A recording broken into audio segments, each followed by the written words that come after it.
భారతీయులు బంగారాన్ని ఎంతగా ఇష్టపడతారో చెప్పడానికి మాటలు చాలవు. పండగలు, పెళ్లిళ్ళు, శుభకార్యాల సమయంలో బంగారు ఆభరణాలు కొనుగోలు మన సాంప్రదాయంలా మారిపోయింది. ఆడపిల్ల పెళ్లికి బంగారం ఇవ్వడం సామాజిక గౌరవంగా భావిస్తారు. ఆర్థిక కష్టాల సమయంలో తాకట్టు పెట్టి కూడా ఉపయోగించుకోవచ్చు అనే నమ్మకం ప్రజల్లో ఇంకా ఉంది. ఇక ప్రస్తుతం బంగారం ధరలు అంతర్జాతీయ రాజకీయ, ఆర్థిక పరిస్థితుల ప్రభావంతో బాగా మారిపోతున్నాయి. అమెరికా ట్రేడ్ యుద్ధం, ఫెడ్ వడ్డీ రేట్లు తగ్గించే సూచనలు, కేంద్ర బ్యాంకుల బలమైన కొనుగోళ్లు బంగారం ధరలను భారీగా ఎక్కించాయి. అయితే చాలా రోజుల తర్వాత ఇప్పుడు దేశీయంగా కాస్త తగ్గాయి.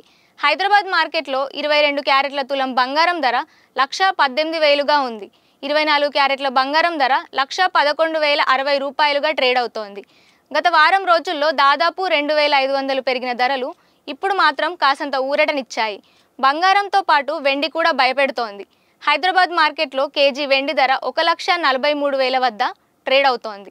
స్పాట్ గోల్డ్ ఇంటర్నేషనల్ మార్కెట్లో ఓన్స్కి $3,675 వద్ద ట్రేడ్ అవుతుండగా వెండి రేట్ $42.55 దగ్గర ఉంది.